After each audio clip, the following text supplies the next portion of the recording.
सैयदा पाक फरमाती हैं, ओ मेरे नबी के गुलामों, मैंने ये रंग भी देखा है कि हुजूर ने इतना खड़े रहे, इतना क़याम किया, इतना क़याम किया कि मुकद्दस पैरों में वरम आ गए, सूज गए पैर।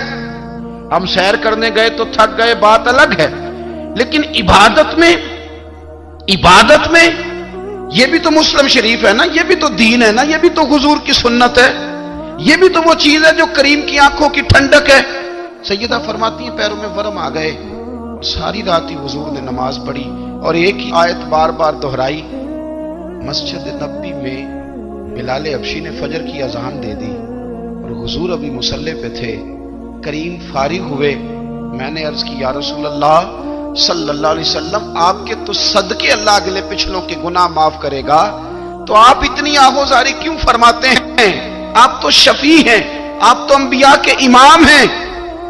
तो हुजूर ने फरमाया, आयशा तुमने गिनवाया है ना मेरे अल्लाह की मुझ पर कितनी रहमत है। अफला अकूना अब्दन शुकूरा, फरमाया अगर उसने इतनी नेमतें दी हैं तो क्या मैं उसका शुक्रगुजार बंदा ना बनूं? मैं शुक्रगुजार बंदा ना बनूं उसका? फिर अगर इतनी नेमतें उसने दी हैं, मुझे इतना नवाजा है, तो फिर मैं उसके सामने सजदे ना करूं? ओ मेरे भाई, बड़े काबिल फख्र लोग हैं हम कि हम नबी पाक के गुलाम हैं। हम काबिल फख्र हैं कि नबी करीम के गुलाम हैं। क्या कभी इस गुलामी के शुक्राने में भी 2 नफल पढ़े? या अल्लाह तेरा शुक्र है तूने हमें हुजूर का गुलाम बनाया है।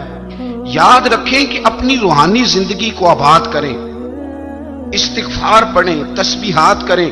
कुछ छोटे छोटे अमाल हैं, उनको अपनी जिंदगी में हिस्सा बनाएं। तिरमिजी शरीफ में हदीस है, नबी पाक सल्लल्लाहु अलैहि वसल्लम ने फरमाया 3 मरतबा सुबह, 3 मरतबा शाम औज़ु बिल्लाहिस समीउल अलीम 3 दफा ये पढ़ो और 1 दफा सूरत हशर की आखिरी 3 आयात, हुवल्लाहुल्लज़ी ला इलाहा इल्लाहु आलिमुल गैबि वश्शहादति हुवर रहमानुर रहीम। औज़ु बिल्लाहि मिनश शैतानिर रजीम है ना, इसको पढ़ना है औज़ु बिल्लाहिस समीउल अलीम मिनश शैतानिर रजीम। फरमाया 3 दफा इसको पढ़ो और 1 दफा सूरह हशर की 3 आयतें, 1 दफा सुबह और 1 दफा शाम। सुबह क्या है, शाम क्या है? तो आला हज़रत बरेलवी फरमाते हैं सुबह से मुराद है आधी रात ढलने से लेकर सूरज निकलने तक। आधी रात ढलने से लेकर यानी तहज्जुद का टाइम से लेकर सूरज और शाम क्या है? दोपहर ढलने से लेकर मगरिब की आजान तक, ये शाम है। अब सुन लें, ये तिरमिजी की हदीस है सियासता की। नबी पाक ने फरमाया जिसने 3 मरतबा औज़ु बिल्लाह पढ़ी और 1 बार सूरह हशर की आखिरी 3 आयतें पढ़ी, 1 दफा सुबह पढ़े, 1 दफा शाम पढ़े, नबी करीम अलैहिस्सलाम फरमाते हैं अगर सुबह पढ़ेगा तो 70,000 फरिश्ते शाम तक, और अगर शाम को पढ़ेगा तो 70,000 फरिश्ते सुबह तक पढ़ने वाले बंदे की मगफिरत की दुआ मांगते रहेंगे। चले, मैं तो इस बात पे भी बड़ा राजी हूं कि पहली दफा अहले सुन्नत में ऐसा हो रहा है कि वजीफा मिलने पर लोग नारे लगा रहे हैं। वरना वजीफा बताएं तो कहने अभी पढ़ांगे पर कोई तवीज भी लेके छोड़ो माड़ा गया। एक साहब आए, मुझे कहने लगे जी बरकत कोई नहीं, गुरबत बड़ी है। मैंने कहा सूरत वाक़िया पढ़ा कर। कहते पीर साहब थोड़ी तकलीफ करो को मैनू तवीज भी कर दो। मैंने उनसे कहा खुदा के बंदे, मैं तवीज दूंगा, पता नहीं काम बनेगा नहीं बनेगा, सूरत वाक़िया पढ़। ये वो तवीज है जो मदीने वाले रसूल ने अता फरमाया है कि सूरत वाक़िया पढ़ो, तुम्हें कभी फाका नहीं आएगा। तो वज़ाइफ पढ़ें, इबादत करें, तैयारी करें, कुछ नेक आमाल बचाएं ऐसे जिनका हमें पता हो, जो हमारे रब को पता हो। हजरत अब्दुल्ला इब्न उमर रज़ी अल्लाह ताला अन्हु, हजरत उमर के साहिबजादे, मक्का मुकरमा में उनकी कब्र है। मैंने जब उन्हें पढ़ा तो मुझे उनसे बड़ा प्यार हो गया। लेकिन आपको पता है वहां जाके किसी शख्स का मजार तलाश करना या पूछना एक मुश्किल काम होता है। तो एक दफा मैं मक्का शरीफ में हाजिर था, तो एक गाड़ी वाला ड्राइवर मुझे कहने लगा कि मौलाना मैं आपको जानता हूँ, मुझे आपसे मोहब्बत है, एक बात बताऊँ आपको। मैंने कहा बताओ। कहने लगे हज़रत अब्दुल्ला इब्न उमर की कब्र देखनी है। मैंने कहा ये तू नहीं कह रहा, ये किसी ने बंदोबस्त कराया है, ये अल्लाह ने तेरे दिल में बात डाली है, ये हो गया तू ले चल मुझे। हजरत अब्दुल्ला इब्न उमर को नबी पाक ने फरमाया था राजुलुन सालिह, ये नेक बंदा है, ये मुत्तकी आदमी। हजरत अब्दुल्ला इब्न उमर रज़ी अल्लाह ताला अन्हु सैयदना फारूक आज़म रज़ी अल्लाह ताला अन्हु के साहिबजादे हैं और इनकी हमशीरा सैयदा हफ्सा रज़ी अल्लाह ताला अन्हा हुजूर की ज़ौजा मोहतरमा। एक दिन अपनी हमशीरा से कहने लगे کہ نبی کریم صلی اللہ تعالی علیہ وسلم گھر میں آئے نا، اور اگر حضور غم امت میں پریشان نہ ہوں، طبیعت کو حشاش بشاش دیکھو، تو ذرا پوچھنا تو صحیح حضور کا میرے بارے میں کیا خیال، پوچھنا تو صحیح کہ کریم کی بارگاہ میں میرا کیا مقام ہے، میرے بارے میں حضور کیا فرماتے ہیں۔ اب بہن کو کام بتائے اور بتائے بھی بھائی، اور پھر بہن وہ کام نہ کرے، یہ تاریخ میں ہوتا نہیں۔ حضرت عمر فاروق رضی اللہ تعالیٰ عنہ کی صاحبزادی ام المومنین رضی اللہ تعالیٰ عنہ فرماتی ہیں کہ میں تو بس منتظر تھی، انہوں نے تو کہا تھا نا کہ اگر تم حشاش بشاش دیکھو تو بات کرنا، لیکن حضور تشریف لائے، میری باری تھی، میرے گھر تشریف لائے، کھانا پیش کیا تو فوراً میں نے عرض کی حضور ایک بات پوچھنی تھی۔ حضور نے فرمایا پوچھئے۔ میں نے عرض کی حضور میرے بھائی عبداللہ ابن عمر کے بارے میں آپ کا کیا خیال ہے؟ نوجوانوں میری بات پہ غور کرنا، میرے بھائی کے بارے میں آپ کا کیا خیال ہے؟ تو نبی کریم صلی اللہ تعالی علیہ وآلہ وسلم نے میری طرف دیکھا اور پھر حضور زیر لب تھوڑا مسکرائے، اور بریلی کے امام کہتے ہیں کہ حضور مسکرا دیتے تھے نا تو جو بڑا دکھی ہوتا تھا وہ بھی ہنس پڑتا تھا۔ اب سوال پیدا ہوتا تھا کہ پھر تو اس مسکراہٹ کے لیے انتظار کرنا پڑتا ہوگا کئی مہینے کہ حضور مسکرائیں تو رونے والے ہنسیں، تو اعلیٰ حضرت فرماتے نہیں، انتظار نہیں کرنا پڑتا، یہ مسکراتے رہنا تو حضور کی عادت ہے۔ جس کی تسکین سے روتے ہوئے ہنس پڑے اس تبسم کی عادت پہ لاکھوں سلام، یعنی یہ تو عادت ہے حضور کی مسکراتے رہنا، اس کے لیے انتظار نہیں کرنا پڑتا۔ بھائیو آپ خیال رکھیں گے، غور کریں گے، حضرت عبداللہ ابن عمر رضی اللہ تعالیٰ عنہ کے بارے میں پوچھا تو سیدہ فرماتی ہیں کہ نبی کریم صلی اللہ تعالی علیہ وسلم نہ زیر لب مسکرائے اور فرمائے حفصہ تیرا بھائی ہے تو اچھا، لیکن میں نے سنا ہے کہ عشاء کی نماز پڑھتا ہے تو فجر تک سویا ہی رہتا ہے۔ او نوجوانوں، 10 بجے تک سونے کی بات نہیں ہوئی، 9 بجے تک سونے کی بات نہیں ہوئی، 11 بجے اٹھنے کی بات نہیں۔ حضور فرمانے لگے میں نے سنا ہے کہ عشاء کی نماز پڑھ کے سو جاتا ہے اور فجر تک سویا ہی رہتا ہے، اسے چاہیے کہ تہجد کے وقت اٹھا کرے، اللہ کی بارگاہ میں حاضر ہوا کرے، آہوزاری کرے، سجدے کرے، عبادت کرے، اٹھتا ہے اور فجر میں جا کے اٹھتا ہے۔ حضرت جناب حفصہ رضی اللہ تعالیٰ عنہ کہتی ہے میں نے جناب عبداللہ ابن عمر کو پیغام دیا اور میں نے کہا میرے جوان بھائی سن، نبی پاک نے فرمایا ہے تو اچھا پر تہجد میں نہیں اٹھتا، نفل نہیں پڑھتا۔ او میری ملت کے جوانوں، مزہ نہیں آ جاتا جب ساری دنیا سوئی ہو، ساری دنیا، اور بستر بھی گرم ہو اور نیند بھی پورا غلبہ کر رہی ہو، اور اچانک گھنٹی بجے دماغ میں، آنکھ کھلے، گھڑی پہ نظر پڑے، 3:30 4 بجے کا پیغام گھڑی بتائے، اور کوئی چڑھتی جوانی والا اٹھ کے وضو کرے، اور جب وہ مصلی کھول کے بچھائے تو مدینے والے محبوب کہتے ہیں کہ ہر نماز پہ رب ثواب دیتا ہے، اور جو اٹھ کے تہجد کی نماز پڑھے اسے دیکھ کے تو رب مسکراتا ہے، جو اس کی شان کے لائق ہے، جو اس کی شان کے لائق، وہ مسکراتا ہے، خوش ہوتا ہے کہ میرا بندہ تہجد میں اٹھ گیا، وہ مسکراتا ہے۔ کاش ہماری صبحیں کبھی اپنے مالک کے نام ہو جائیں، کاش کے صبح۔ حضرت ابو الحسن رحمۃ اللہ تعالی علیہ حضرت معاذ ابن جبل رضی اللہ تعالیٰ عنہ کے پاس بیٹھا کرتے تھے، فرماتے ہیں ان سے جو پیار بڑھا تو پھر میرا مصلی سے بھی بڑھ گیا۔ تابعی ہیں، فرماتے ہیں صحابی رسول سے محبت ہوئی تو ذکر سے بھی ہو گئی، پھر درود شریف سے بھی ہو گئی، محبت ان سے بڑھی تو پھر اللہ نے مسجد کا پیار بھی بڑھا دیا۔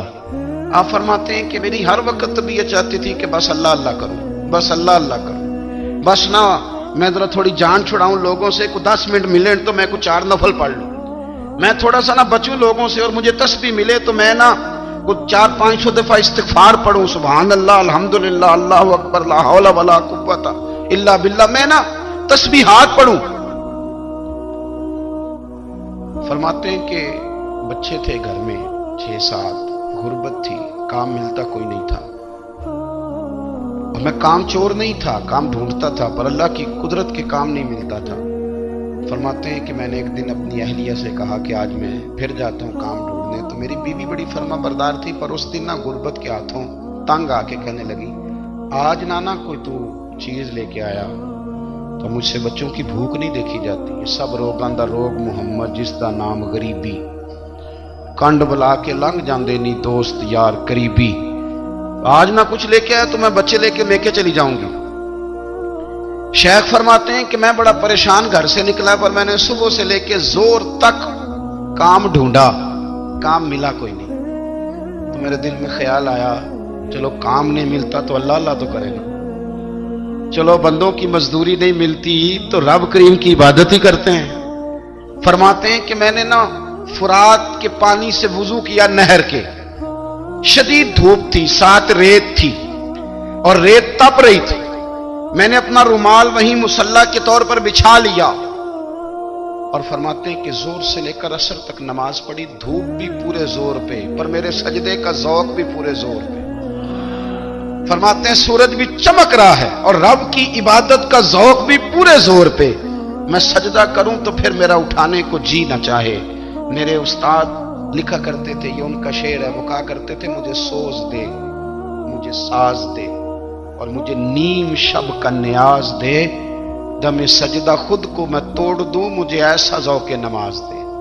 और मैं तेरी बहार का फूल हूं, मैं खिला भी हूं तो तेरे लिए, मुझे मेरी शाख से तोड़ ले, मुझे अपनी जुल्फ का नाज दे। भाई फरमाते हैं कि असर तक मैंने नफल पढ़े, दिल ढलने लगा, असर की नमाज पढ़ी और मैं वहां से चला। अब मैं जब निकलने लगा तो दिल में ख्याल आया कि छोटी छोटी दीवारें हैं घर की, बगैर कुछ लिए जाऊंगा तो बीवी दूर से देखेगी तो शोर करेगी कि फिर खाली हाथ आ गया है। कहते मैंने अपने उसी रुमाल में जिसमें मैंने नमाज पढ़ी थी ना, रुमाल में की आखी दे पंजाबी साफा, कहते हैं उसी में ना मैंने कुछ रेत भर ली कि वो दूर से देखेगी तो समझेगी कुछ लेके आया है। चलो जाके उसे बता दूंगा कि आज फिर मजदूरी नहीं मिली। कहते हैं वो रेत लेकर जब मैं घर में गया तो पहले बीवी दरवाजे पे खड़ी होती थी, पूछती थी खाली हाथ आ गए हो? आज मैंने देखा तो है ही कोई नहीं। फरमाते मैं अंदर दाखिल हुआ, सलाम लिए, कोने में मैंने वो रुमाल रख दिया और मैंने आवाज दी कि भली मानस कहां हो? तो वो कहने लगी आप मुंह हाथ धो ले, मैं रोटी लेके आई। मैंने कहा रोटी कहां से आ गई? यहां तो कई दिनों के फाके, तो कई दिनों की गुर्बत है, यहां तो इस घर में तो फकीरी है।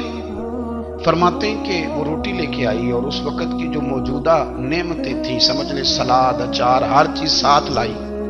मैंने कहा कि बच्चे कहां गए? कहने लगी वो खाना खा के खेलने गए, आप खाना खा लें आ जाते। खाना उसने चुन दिया।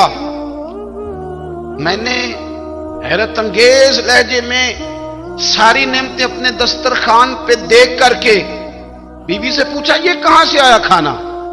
बच्चों को तूने कहां से खाना खिलाया? ये सारा कुछ कैसा है? कहने लगी पता नहीं आज आप किस करीम की मजदूरी करने चले गए थे, पता नहीं किस करीम की, मेरे घर में तो इतनी नेमतें आई हैं कि मुझसे संभाली नहीं जा रही, इतना अनाज है, इतना गंदुम है, किस करीम के दरवाजे आज चले गए थे? ये कहते कहते वो उठी और उठ करके कहने लगी पहले बड़ा कुछ आया था, अब क्या ले आए हो? और जा करके ना उसने वो रेत वाला रुमाल खोला। कहने लगे मैं तो लेके आया था रेत, तो मेरे रब ने उसे भी सोने और हीरे बना दिया था। जब आपकी तवज्जो अल्लाह की जानी, मेरे नबी पाक सल्लल्लाहु ताला अलैहि वसल्लम ने फरमाया हर चीज अपने रब से मांग, हर चीज मांग, हर चीज मांग। या रसूलल्लाह क्या कुछ? मेरे महबूब ने फरमाया तेरे घर में नमक भी खत्म हो जाए तो वो भी अपने रब से मांगा कर, तू मांग ना, वो तुझे देगा, तू उसकी बारगाह में कशकोले तलब दराज तो करना। और तिरमिजी शरीफ में अजीब लफ्ज है, रसूल कायनात ने फरमाया, रब करीम फरमाता है जब मेरा बंदा हाथ उठाता है ना तो मुझे हया आती है कि मैं खाली कैसे लौटा दूं इसके। इतने बड़े बादशाह की बारगाह में, ओ भाई लोगों से इज्जतें तलाश करते हो तो वो क्या तुम्हें इज्जत देंगे? वो तो कल अच्छा कहते हैं परसों बुरा कहने लग जाते हैं। लोगों के सामने गुड बुक में आना चाहोगे तो वो तो सवेरे तुम्हारे बारे में कुछ कहेंगे, शाम कुछ और कहेंगे। अपनी रूहानी जिंदगी आबाद करें, अपने मुसल्ले को वक्त दे और दुनिया से छुप कर, इस मोबाइल को बंद करके और अपने आप से भी छुप के और तन्हा होके छुपा के सारा कुछ अपने आंसू अपने रब की बारगाह में पेश करें, उसके हुजूर हाजिरी दे। सुनो ना तिरमिज़ी की हदीस और इसे याद रखना, نبی پاک علیہ السلام نے فرمایا اپنے دکھ لوگوں کے سامنے نہ بیان کرنا، سیٹھوں نوابوں کو نہ بتاتے پھر، دنیا داروں کے سامنے جا کے نہ رونا کہ میں تکلیف میں ہوں، پر میں اگر دنیا داروں کو دکھ بتاؤ گے رب تمہیں کبھی غنی نہیں کرے گا۔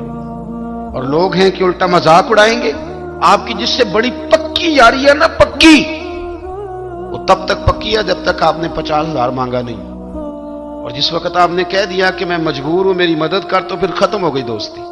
لوگوں کی تعلقات آپ کے ساتھ تب تک ہیں جب تک آپ ان سے کوئی ضرورت وابستہ نہیں کرتے۔ کریم محبوب فرمانے لگے بندوں کے سامنے دکھ نہ بیان کرنا، اللہ تجھے کبھی غنی نہیں کرے گا، تو اپنے دکھ اپنے رب کو بتا، تو دعائیں مانگ، تو اس کی بارگاہ میں حاضر ہو، تو اس کے حضور عرض کر۔ فرمایا اپنے دکھ اپنے رب کو بتا، وہ جلدی کرے یا دیر سے کرے تجھے ساری دنیا سے بے نیاز کر دے گا، تجھے کسی کا محتاج نہیں رہنے دے گا۔ اپنے مسلح کو، اپنی دعاؤں، ایک بزرگ فرماتے ہیں میں نے دعا مانگنے کا طریقہ اپنی بیوی سے سیکھا، دعا مانگنے کا طریقہ اپنی، سیکھنے والے تو اپنے بچوں سے بھی سیکھ لیتے ہیں، سیکھنے والے تو ہر ایک سے سیکھتے ہیں۔ وہ کہتے ہیں میں نے دعا مانگنے کا سلیقہ اپنی بیوی سے سیکھا ہے۔ حضرت وہ کس طرح؟ فرمانے لگے میری بیوی نے نا مجھے کوئی کام بتایا، کچھ پیسوں کی ضرورت کے لیے کہا، تو میں نے اسے کہا کہ بھئی ابھی میرے پاس نہیں ہے، کچھ دنوں میں آتے ہیں تو میں دے دوں گا۔ عورتوں کی عادت ہوتی ہے وہ بار بار یاد کراتی ہیں، 2-4 دنوں کے بعد پھر اس نے کہا حضرت وہ میں نے کہا تھا کچھ پیسے، میں نے اسے کہا کہ ابھی میرے پاس نہیں ہے، کچھ دنوں میں ملتے ہیں تو میں تمہیں دے دوں گا۔ اس نے کچھ دنوں کے بعد پھر کہا حضور وہ میں نے کچھ پیسے کہے تھے۔ فرماتے میں نے ڈانٹ دیا، میں نے کہا کہ کیا تو روز مجھے شرمندہ کرتی ہے، کہا نا میرے پاس نہیں ہے، ہوں گے تو دے دوں گا، تو روز یاد کراتی ہے۔ فرماتے ہیں اس نے پہلے تو میری ڈانٹ کو سہا، پھر میرے سخت جملوں نے اس کی آنکھوں میں آنسو پیدا کر دیے، پھر اس نے اپنے آنچل میں اپنے اس دکھ کو سمیٹا، اور پھر اس نے ایک جملہ کہا تو میں رو پڑا، اور مجھے اپنے رب سے مانگنے کا طریقہ آ گیا۔ مجھے کہنے لگی حضرت جی آپ نے ڈانٹ دیا، میں نے سہ لیا، پر آپ ہی میرے شوہر ہیں، بتائیں نا آپ سے نہ کہوں تو میں کس سے جا کے کہوں۔ فرماتے ہیں میں رو پڑا، اور میں کھل کے رویا، اور میں تڑپ کے رویا، اور پھر میری سسکیاں بند گئیں، تو مجھے کہنے لگی آپ کو کیا ہوا؟ میں نے کہا مجھے بھی دعا مانگنی آ گئی ہے، جب میں اسے کہوں گا نا اللہ تو ہی میرا رب ہے، میں تجھ سے نہ کہوں تو میں کس سے جا کے کہوں؟ میں کیوں کسی بندے سے سوال کروں؟ میں کیوں کسی دنیا دار سے کہوں؟ میں تیرے بندوں کا، نیک بندوں کا وسیلہ لے کے، تیرے محبوب کی غلامی لے کے تیری بارگاہ میں آیا، تجھ سے نہ مانگوں تو کس سے مانگوں؟ سمجھ آ گئی ہے جب میں اس رنگ میں مانگوں گا تو پھر رب میرے اوپر بڑا ہی فضل فرمائے گا، وہ میرے اوپر بڑی رحمت کرے گا، وہ میرے لیے آسانیاں کرے گا۔ عزیز دوستو ہم اس طرح کرنے لگ گئے ہیں کہ ہم نے نا اپنے تعلقات پر اعتماد کرنا شروع کر دیا ہے، میرے تعلقات بہت ہیں، ہم نے اپنی دولت پر اعتماد کرنا شروع کر دیا ہے، میرے پاس دولت بہت ہے، ہم نے اپنے علم پر، اپنی شہرت پر اعتماد کرنا شروع کر دیا ہے کہ میرے پاس فلاں چیز بہت ہے۔ یاد رکھنا جب بے نیاز اپنی صفت بے نیازی دکھاتا ہے تو بڑی بڑی دولتوں والے مجبور نظر آتے ہیں۔ بھائیو جب انسان کا رشتہ اپنے مالک کے ساتھ ہوتا ہے پھر تو غم بھی کچھ نہیں کہتے، پریشانیاں بھی کچھ نہیں کہتی، پھر تو زندگی صبر والی، پھر تو زندگی توکل والی، پھر تو زندگی بھروسے والی، پھر انسان اپنے آپ کو رسوا نہیں کرتا، دنیا داروں سے امیدیں اس کی ختم ہو جاتی، امیدیں اللہ رسول سے لگا لیتا ہے، مضبوط ہو جاتا ہے، مضبوط، طاقتور ہو جاتا ہے، خوددار ہو جاتا ہے، باوقار باعزت ہو جاتا ہے۔ حضرت بہلول دانا رحمت اللہ علیہ بیٹھے تھے تو ہارون رشید حج کر کے آ رہا تھا، تو رستے میں حضرت شیخ سے ملاقات ہو گئی، تو السلام علیکم کے بعد کہنے لگا حضور کوئی حکم ہو تو بتائیے گا۔ تو حضرت بہلول دانا فرمانے لگے تیرا رب کون ہے؟ اس نے کہا اللہ۔ تو فرمایا میرا کون ہے؟ کہا اللہ۔ فرمانے لگے تو بڑا ہی بیوقوف ہے، کیا تو یہ سمجھتا ہے کہ رب ہارون رشید کو تو دے گا اور بہلول دانا کو بھول جائے گا؟